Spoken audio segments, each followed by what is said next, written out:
season. New show, new folks, new reasons. New level, so you know we going up. Start with the old, so you know we cleaning.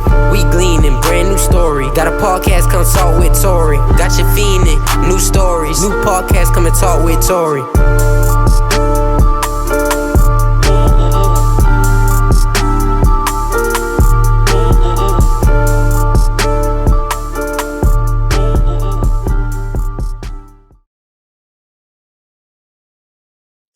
Hey y'all, welcome back to Tori Talks. I have a very special guest with me, my cousin. Hello. Hey, how are you? I am great. Thank you. I'm great. How are you today?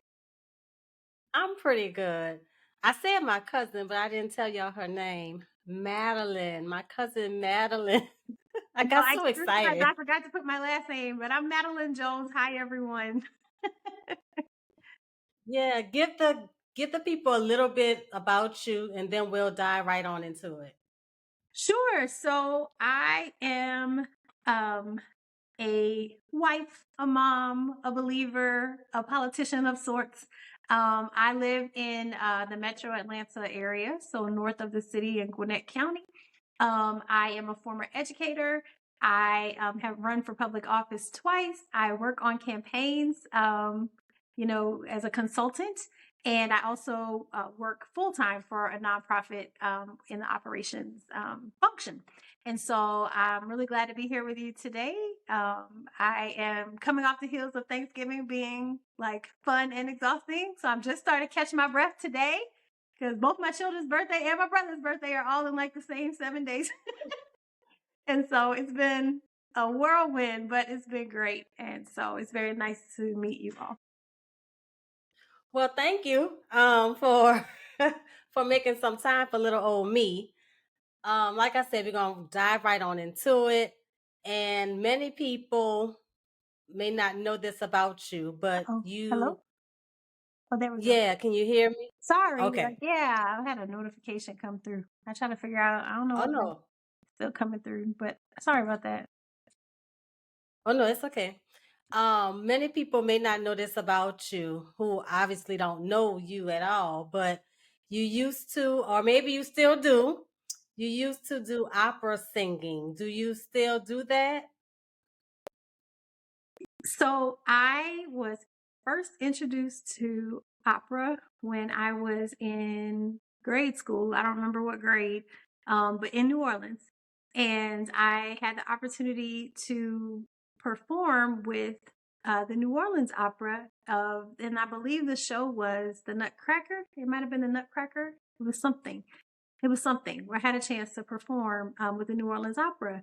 Or no, maybe it was something else. Anyway, I remember the show, but I don't remember the name of the show. But it was with the New Orleans Opera. And so I loved it. And I have been classically trained. I went to school on a partial music scholarship when I went to college. Before we moved out here to Georgia, I auditioned for and was accepted to the New Orleans Creative School of the Arts. It's called NOCA. I don't know if NOCA still exists, but It the does. New Orleans okay, good. New Orleans School of the Creative Arts, and I got accepted, but then we moved, and so I never had the opportunity to go full time as a student in middle school.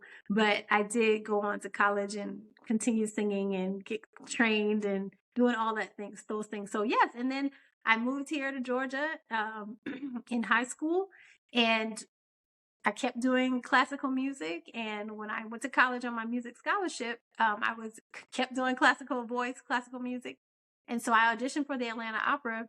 I was accepted into the Atlanta Opera chorus, and then I sang with the chorus for 3 seasons. And the crazy thing is, that was over 20 years ago. Like I know I don't look that old. Well, it was over 20 years ago. It was in 2001. I think that was my first season Oh wow. with the Atlanta Opera. And so a wonderful experience. And so I don't do it anymore. It's funny that you should say that because I have really been thinking about doing a recital next year around my birthday time because it's a part of me that I miss. I miss the musical part of my life. And I haven't really done music for real in at least 5 years. So I'm glad you asked that question. It's on my radar, So, but no, I don't do it anymore. okay, good. Just earlier, I was writing down like some of my goals for next year, and I call them goals, not necessarily resolutions, because I always feel like resolutions are made to be broken. So I call them goals, and when I call them goals, it's more likely I can achieve them. But I was writing down my goals, and so I see that you're already thinking about the next year as well. So that's good. It's time because it's gonna be December on Friday. So, But I heard you say you haven't sang in about 20 years, but it really doesn't seem that long.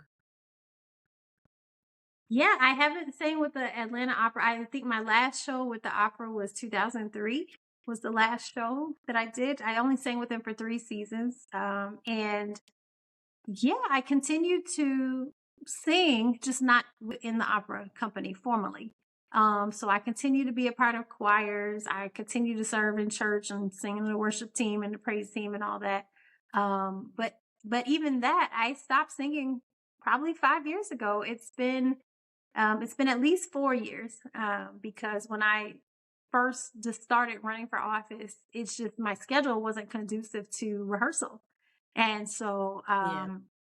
I haven't sang in it since, at least on the team, since at least 2019 when I first ran for office. I sang at a wedding like 2 months ago, and I'll be singing at a Uh-oh. birthday Let's party see. next month. You coming back? But for the most part, Okay. the opera part of my life is over. It's not over. I just haven't done it in a while. It's still in me. The crazy thing about opera, and it's also kind of beautiful, is that I'm in my 40s now, and this is actually the peak time for opera singers. And so your voice is most mature and stable in your late 30s, early 40s. And so the crazy thing is, if I wanted to start a career in opera, this is actually the time that I could go and technically be young in that field. Yeah. Even though I'm in my 40s, it's young for that field. And so, as far as your voice settling and having like a real control over this matured voice that isn't really going to change much more in my lifetime. So I do think about auditioning again. I do think about doing opera again. I do think about singing again. And so the trade-off or the conversation in my head is really just like, what is the trade-off? Because there's what's in my Hmm. heart to do. There's what my family needs from me. And then there's society in the world. And how do I want to be involved? Yeah. Right. And so that's definitely something you want to think about because you have, young kids. I'm saying young, but young enough, where they're still in school rather.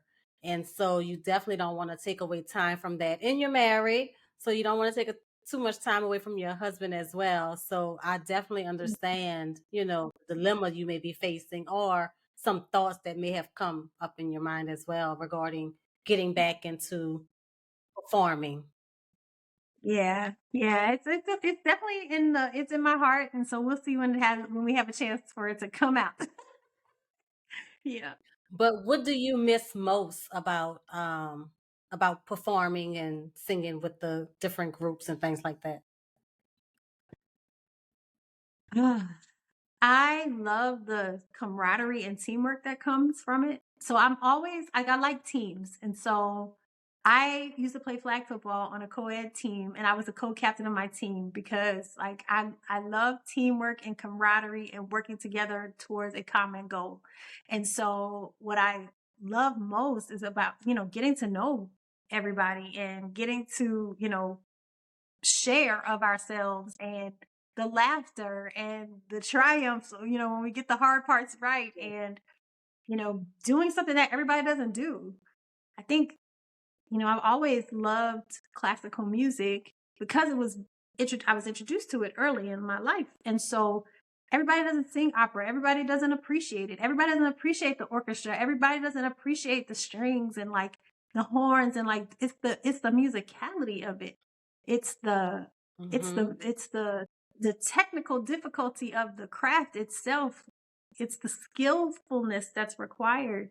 All of those things speak to me. And it's funny because I'm going to post it later today, but I was going to post and I'm going to post like, you don't really know what a song, like what songs are really like hitting it until you like listen to the instrumental.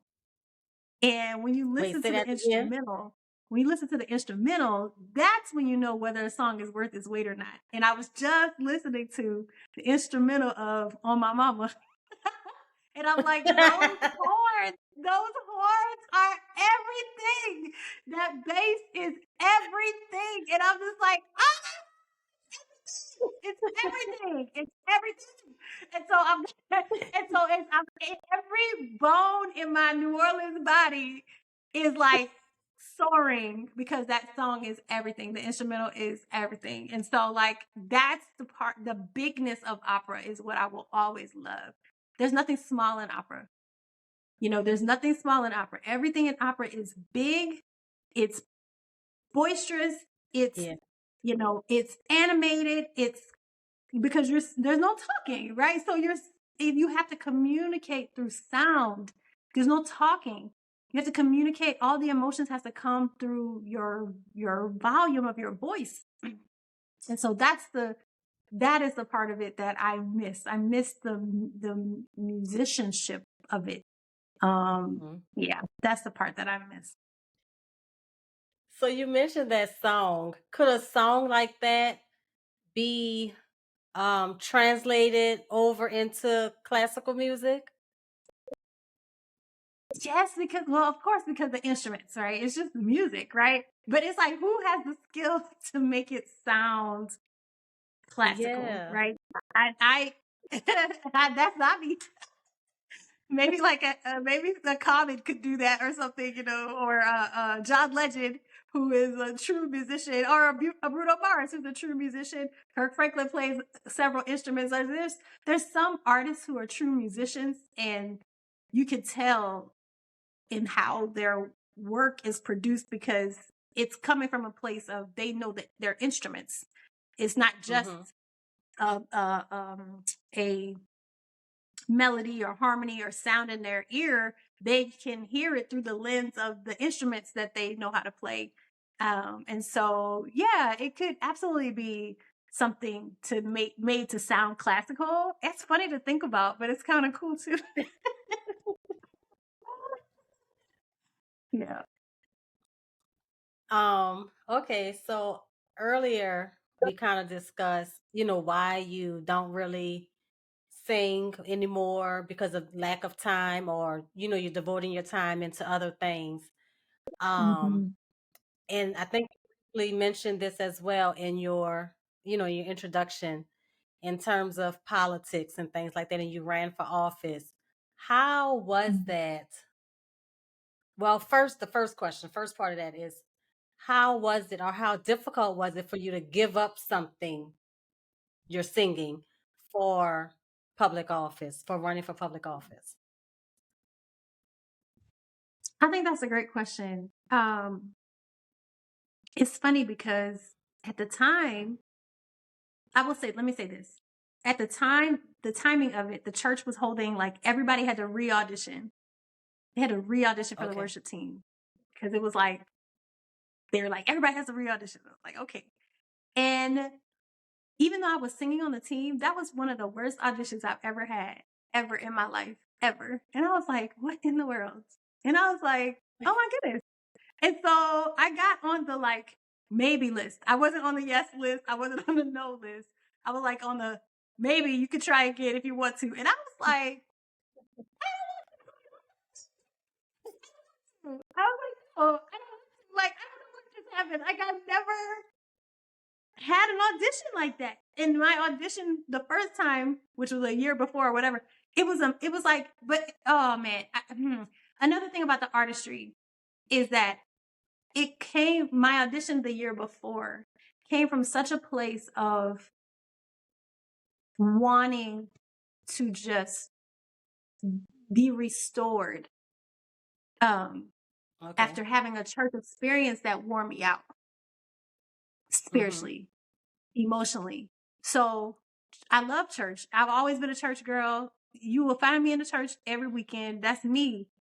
But I was coming off the heels of working for my church as a staff member. And that was very hard for me because I never wanted and I never would talk about my work experience with people in the church because I always honor the people I work for. But it was hard because all of my friends were church friends. So really was isolated in those years of working for the church because I never wanted to dishonor them, or dishonor these people who happen to just be my boss, right? Like my bosses. I'm like, most people can go home and complain about their boss, but I couldn't, right? For years, 3 years. Like I would never want anybody's image of God to be shaped by my experience as an employee. And I still honored them and respected them.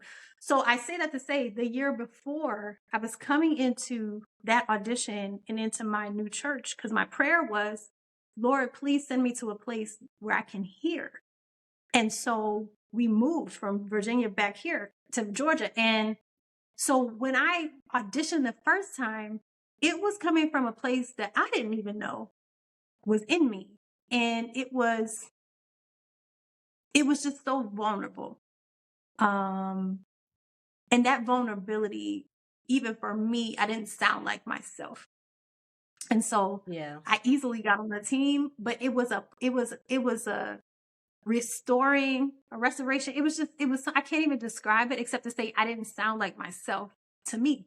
And so I was grateful for that year of serving. But then when it came time to re-audition, like I said, it was one of the worst auditions I ever had. And I was like, what in the world? And then I didn't want to do it. And I was like, I don't want to. So I say all that to say, I believe that had I been on the yes list, I wouldn't have run. I know I wouldn't have run. And that was God's way of me stepping away from being very comfortable there and making me be in a place where I had no reason not to run and putting me in a position to use my voice in a different way. And so I realized he was pulling me out of music altogether to use my voice in a different way. And that was in March of 2019. And so I say that to say the process itself was like boop-de-boop because I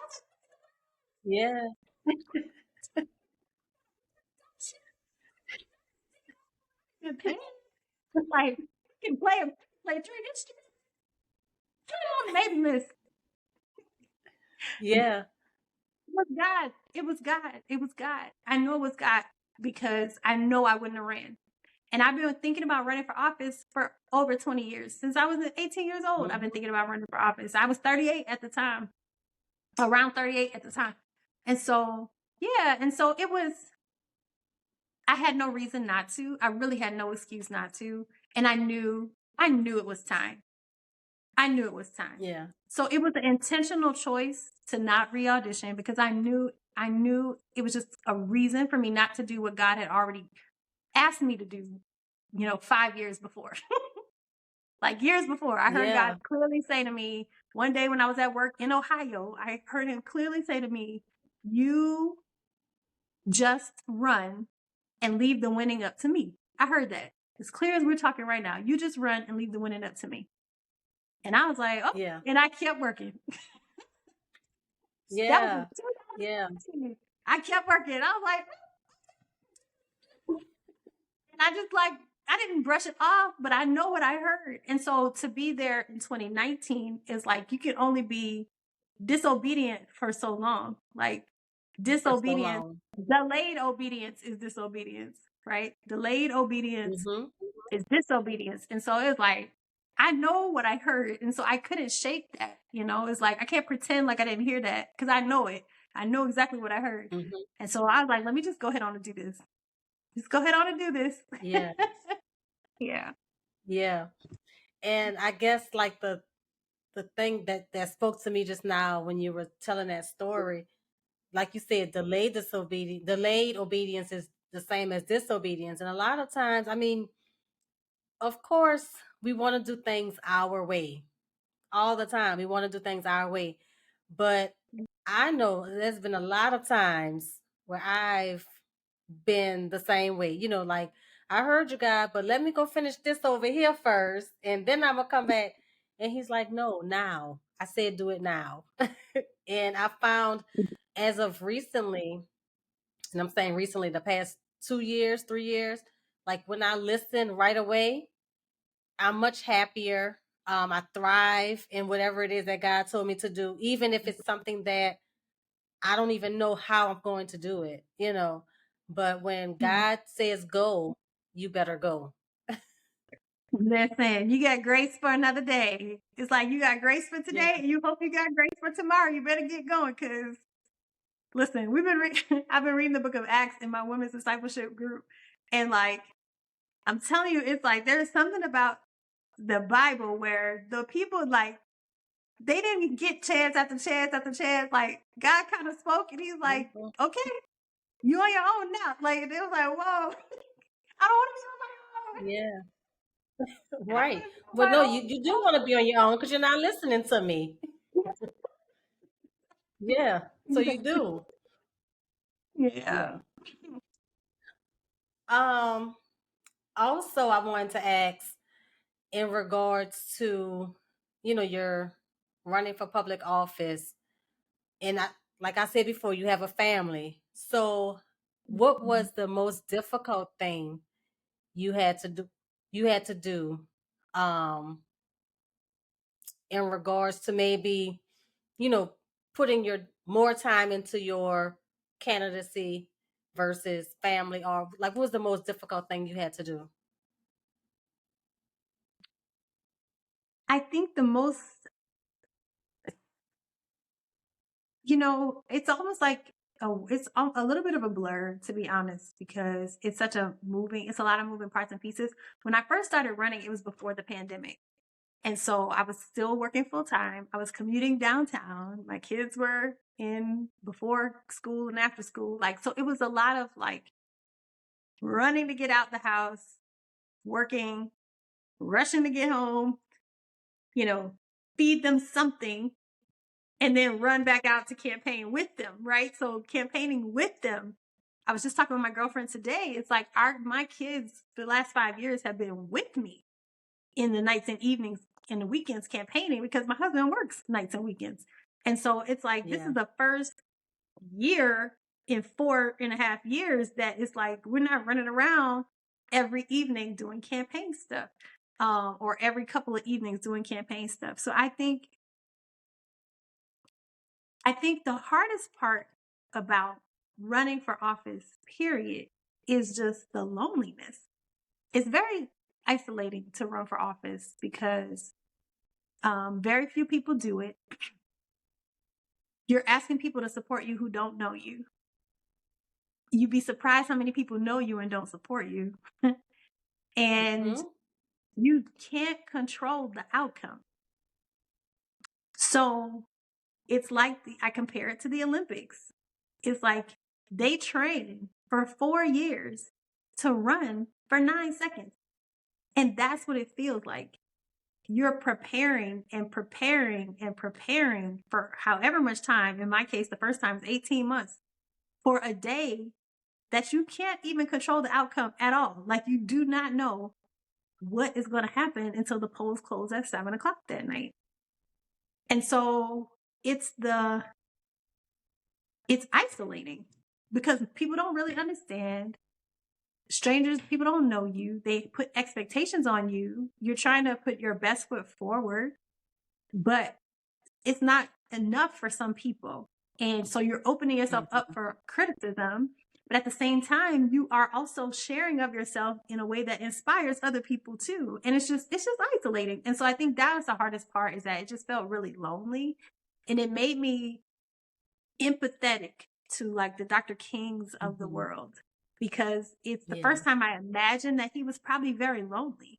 He had a family, he had a wife, he had children, but it's kind of lonely out on a limb, right? Like, you're out there, you just put yourself out there for whoever and whatever. And so I think that was just the hardest part, is it's just kind of isolating. But as far as the life stuff, it was a world. Like, Tori, I had pizza so many times. Like, I knew the lady, Miss Kim. Miss Kim was the pizza driver. Like, we were on a first name basis with the people at like Chick-fil-A and Pizza Hut, because that was pretty much what they ate for like 2 years straight.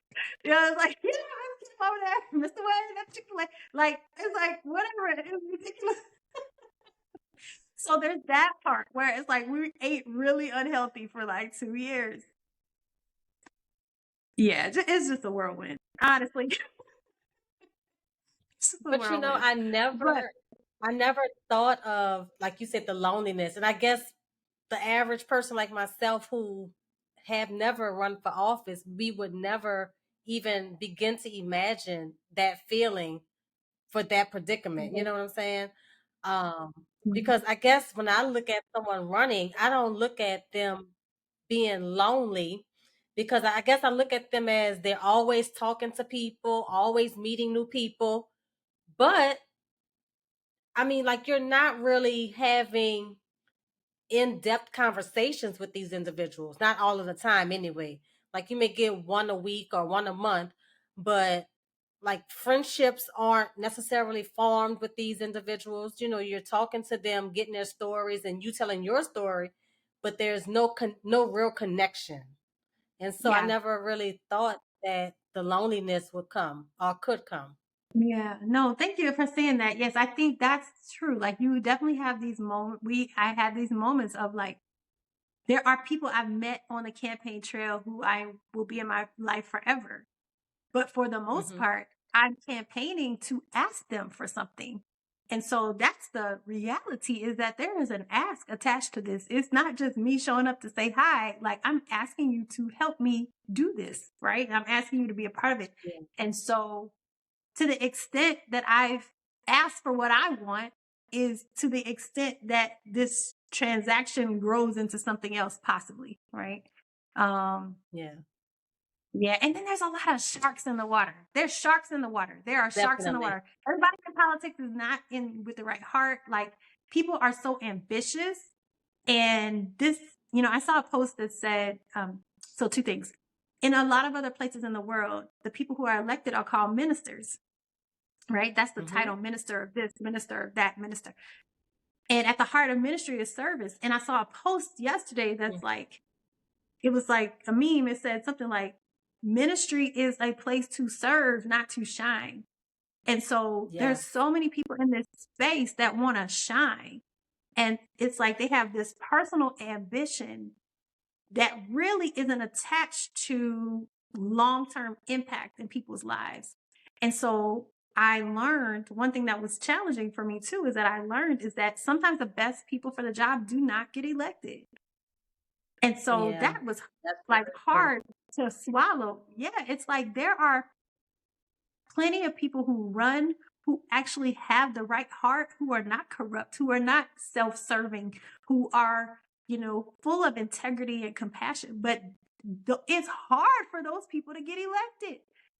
And so you will end up with people who are ambitious and smiling and say all the right words, but who knows where their heart really is, because the people, it didn't require that of them to get elected. Yeah. And so that And was I that think, was a challenge too. Hmm. correct me if I'm wrong, or I'm saying wrong, but tell me if you disagree. I think a lot of that comes in where name recognition, like if they've served in politics before, or if their mom or dad was a politician, or they're, somebody in their family. So I think a lot of that comes with name recognition. Absolutely. And then how do you get people to recognize your name? It costs a lot of money. And so the money, if you have a lot of, because all the money that's raised in politics is to reach voters. That's the purpose of it, to hire staff and to reach voters. And you should spend more money reaching voters than hiring staff. But for every dollar you raise, because in my consulting, I tell people it's 80-20. So for every dollar you raise, you spend 20 cents on staff and 80% on reaching voters, because reaching voters is expensive. You know, think of like a piece of mail is 55 cents, I think, for a postcard stamp, and like 61 Yeah. cents or something. That's one piece of mail. Yeah. So if you have to reach, you know, 1,000 people, 10,000 people, 100,000 people, it's super expensive. And most people don't have the funds to get their name out there enough times so that people actually do recognize it over time enough to Mm-hmm. remember it to go vote for them. And so, yeah, that name recognition, that family stuff, absolutely. If you have you know, look at the Bushes, like one family, Yeah. 3 presidents, or what, 2 presidents in one family, like that. How does that, you know, that's that. The Kennedys, you know, presidents Yeah. and senators in one family.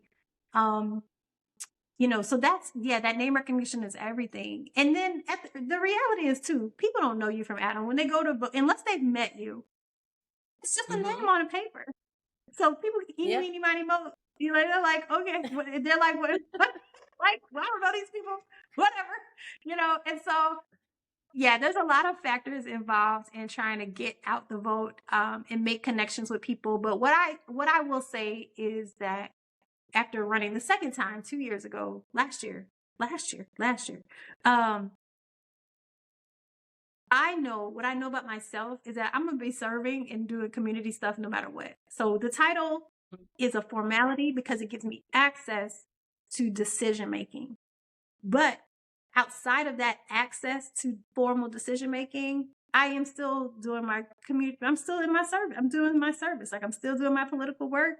I'm still writing to my senators. You know, I'm not doing any party stuff this year because I'm trying to see what is the party doing.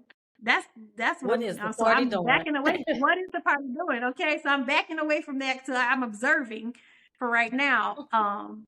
You know, but I'm still, you know, helping people get elected and waving signs and, you know, all those things. So, you know, I just know my service doesn't have to stop because I'm not on the ballot. It didn't start when I was on the ballot. It doesn't Yeah. stop when I'm off the ballot, you know? And so it's just, this is my life. I live a life of civic engagement and leadership and responsibility. And that's not going to ever change whether I ever, you know, whether I get elected or not. Very briefly, how would you, or what would you tell someone who doesn't have much experience in voting? I'm saying experience, but who they don't follow the people who are running. They're at the polls or even before the polls. What can a voter do to see who's the best candidate for them? So I would first recommend that for any race that's a partisan race, so a Democrat or Republican, independent, any race that's a partisan race, I would recommend that you go to the local county party meetings and events, because a lot of times local candidates will have the floor during election season to introduce themselves, to shake hands, Mm-hmm. introduce themselves, say briefly what they are running for and running about. But then that also helps you learn who's who in the community. So you learn who are the leaders of the local Republican Party, who are the leaders of the local Democratic Party, like who is who in your community politics. So I would start with the local parties. And if you don't consider yourself to be a Democrat or a Republican, I say go both of them. Like, go to both of them, get out there, get a feel for it, see who is who, because at the end of the day, you're closest to the local politicians. Like, these are the people you might see at the grocery store. These are the people you might see on the baseball field. Like, these are the people who might be at your church. So it's like, who are these people? And get to know not just the people that are running, but the people who are running and doing the work of running the parties locally. The other thing would be there's always these online town halls and forums and debates and things like that. They will come on TV pretty soon.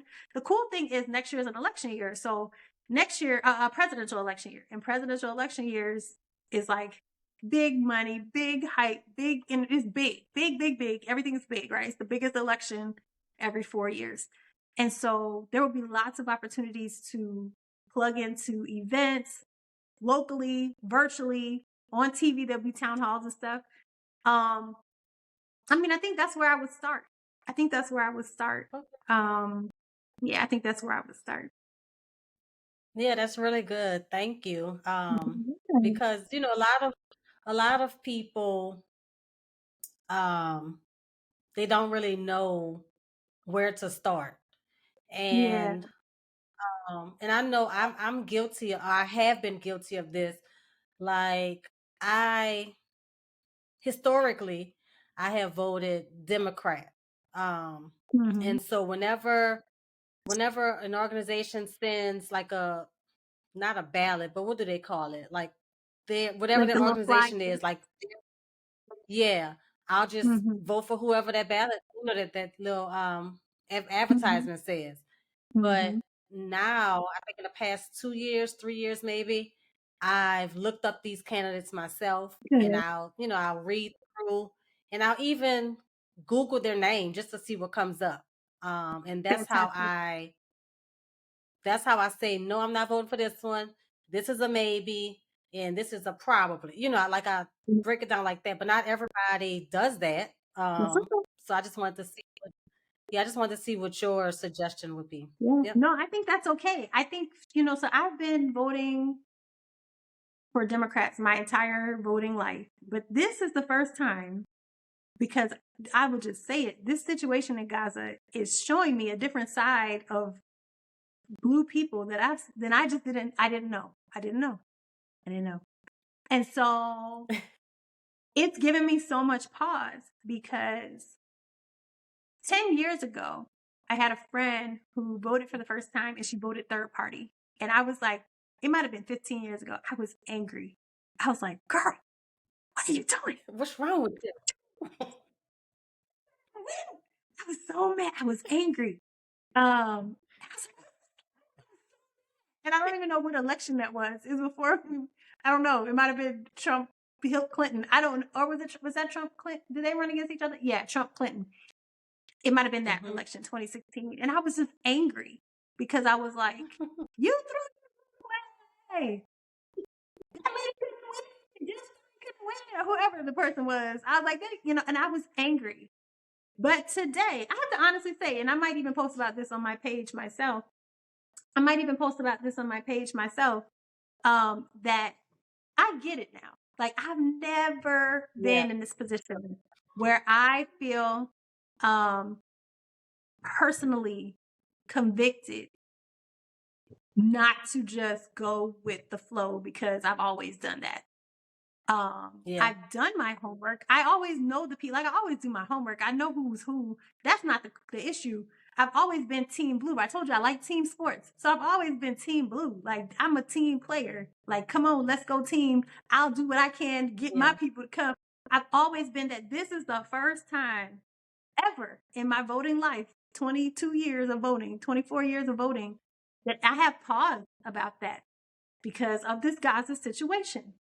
I wrote to my senators earlier this month when 10,000 people were killed, right? And here we are at the end of the month tomorrow, and it's now 20,000 people. Like, I'm going to write them again. But just in the course of the time, from the first time I wrote them early this month to the end of the month, doubled. And I'm like, this is not sitting with me well. And so I say that to say that I am just, I understand. I think people should, I'm shifting. I'm evolving because I think people should vote for who they want to vote for. I understand now having the, not just going along to get along. And this is messed up. Hang on 1 second. Let me pause this for 1 second. Let me just tell my family that I'm on this call. I don't know how to even do this. So you have to probably edit this, or you can leave it. I don't care. Honey, I'm on a recording, y'all. You guys, I told y'all I was on a Zoom recording. Thank you. Sorry. It's okay. So yeah, but I've never. So I tell you that to say, sorry, just to wrap it up. It's okay. My point is just the fact that you vote, that's fine. There's a floor and there's a ceiling. The ceiling is to get elected president. The floor is to get registered to vote. And there's everything in between for our government, right? Yeah.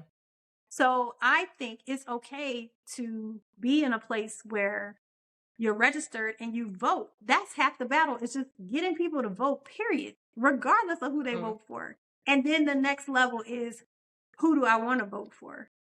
And then the next level is, what else do I want to do to help them get elected? And then, so I say that to say there's a range of activities in civic engagement, and just the fact that you're registered and you vote, even if you eeny, meeny, miny, mo, to me, that's better than sitting at home on the couch and participating at all. Yeah. Yeah, that's true. That's true. What was I about to say? I don't remember. Sorry, you were talking about you're about to talk about, I was coming off the heels of talking about like voting third party, and I think you're about to say something about choosing people. It'll come to you. No. Yeah, it'll come, but that's okay. But I remember one of the latest elections that we had in Louisiana regarding the governor. The voter turnout was so low for both sides, It was low. Republican and Democrat. It was so Yeah. low, and I couldn't believe it. Yeah. I was disheartened, and I was like, why wouldn't you vote for Yeah. either side? Apathy. I want to say it was like 25% voters. Yeah, it was low. I saw that. I saw because Gary Chambers posted about it, that turnout. I think so. This is my personal perspective as someone who has always been Team Blue, like, let's go Team Blue, to have the experience now where the people I helped elect are not listening to us. It really doesn't sit well with me. And I'm a super voter. So I can't imagine people who really are casual voters that are like, these people don't care. These people don't care about us. They just use us to get elected. So we create, Democrats, Republicans, whoever, have created a sense of, they create voter apathy when they don't respond to the masses saying do whatever they're saying to do. And so I think the idea that people should vote to keep another person out, people are over that. They don't care. They're like, whatever. Give me a reason to get up off my couch that is not based on fear of somebody else. Because what you have to offer, you're not listening to the people that voted for you. So why would I go vote for you? You don't even listen. That's why it's like we created this apathy. Because at the end of the day, we are everything that people who stay at home think we are.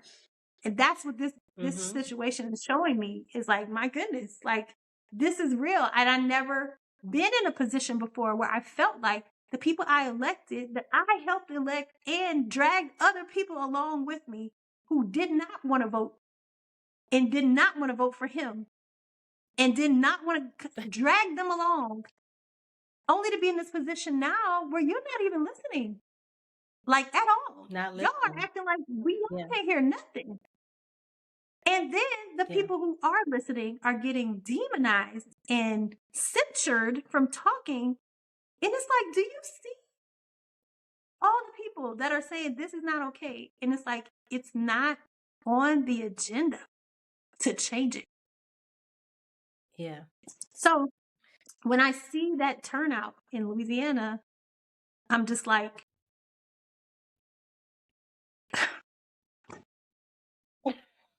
there's so, you know what I mean? Because I get it. There's people who's like, it doesn't matter who's in office. My life is not going to be that much different. So that's why I do encourage people to get involved in local politics, at least, because then those are actual people that you will see. Like, you will catch them outside. Catch me outside. Like, they actually live in your district somewhere, and you can look them up. Yeah, and you can look them up, and you can go to their meetings, and you can shake their hands and look them in the eye and tell them you don't like this or you love this or whatever, and it becomes concrete and real because those people are literally right in front of you. And Yeah, so definitely. I don't know. We have to do a better job, I think, of giving people a reason, giving people something to vote for and not Yeah. just something to vote against. Yeah. Because you have a hard stop. So we're gonna do a part 2.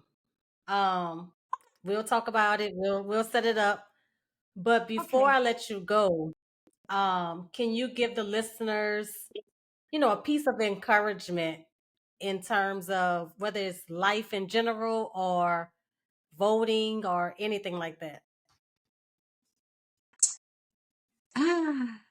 I listened to a sermon yesterday from Bishop Jake's church, and it was his son-in-law that was preaching, and he talked about building and how we don't have to try to figure out how to make something better if we can just build it better.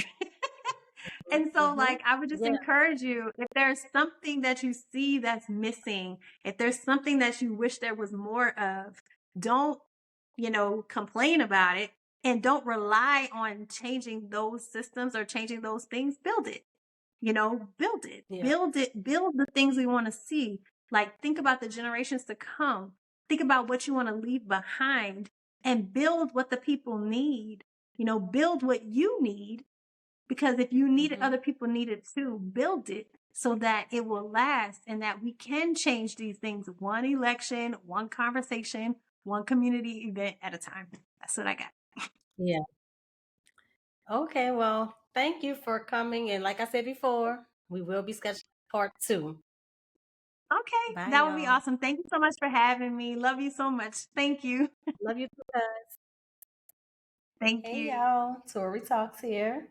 Don't forget to share, like, and subscribe to Tori Talks wherever you get your podcasts: YouTube, Spotify, Apple Podcasts. If you want to talk about a certain subject, email me, tori.talks9@gmail.com. Tori.talks9@gmail.com. Let's talk about it.